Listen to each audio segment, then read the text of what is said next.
Hi guys, Dr. Brenda Slovin here from yourmigrainedoctor.com.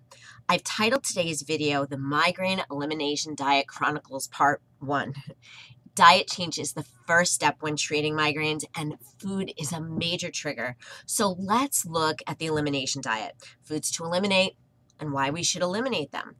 We already know that food and drink, well, they can absolutely trigger a migraine. And the best way to alleviate some of those symptoms are to simply modify your diet by removing some of those well-known problem foods. Some people take supplements just by their doctor's order to try to avoid debilitating pain, but many migraineurs, unfortunately, are just really confused. Why isn't anything working? And really, it just may be the types of food or the types of drink that you're taking in. There's no appeal to diet change, I know, but suffering a few weeks of a bland diet might be hugely beneficial when you weigh the benefits. Essentially, the migraine diet tells you to focus on the foods that we know trigger migraines. We're going to talk about pain-safe foods in part 2 of this series.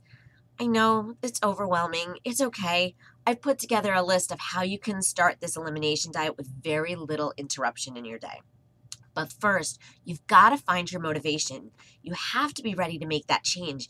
Motivating yourself is a huge first step. Do you want to go on that camping trip this year without a migraine? Do you want to see your kids graduate without worrying that that aura is going to happen in the middle of the ceremony? You have to start in your mind.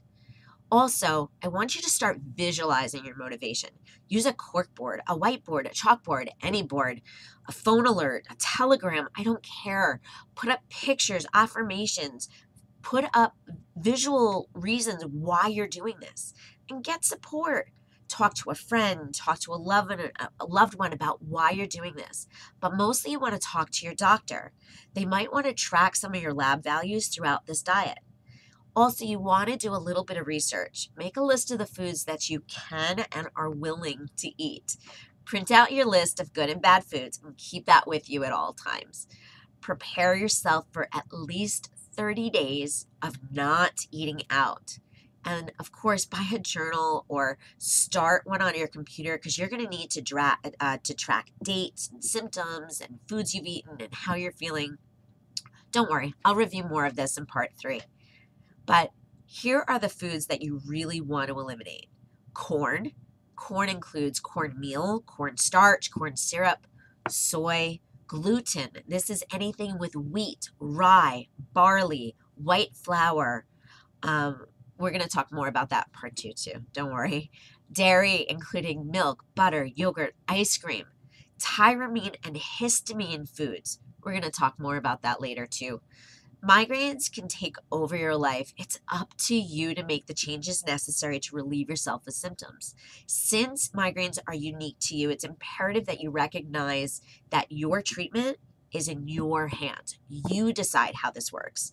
The migraine elimination diet might seem a little daunting at first, but this is going to go a long way in helping you to figure out which foods really play a huge role in your attacks. I hope you found this video helpful. Have you tried a migraine elimination diet before? What have your results been? Tell me in the comment section below. And if you like this information, please give me a big thumbs up, a heart. That way I know you're listening. Also, share this with a friend. You might be helping them more than you know. I'm Dr. Brenda Slovin from yourmigrainedoctor.com, and I look forward to seeing you in my next video. Until then, bye.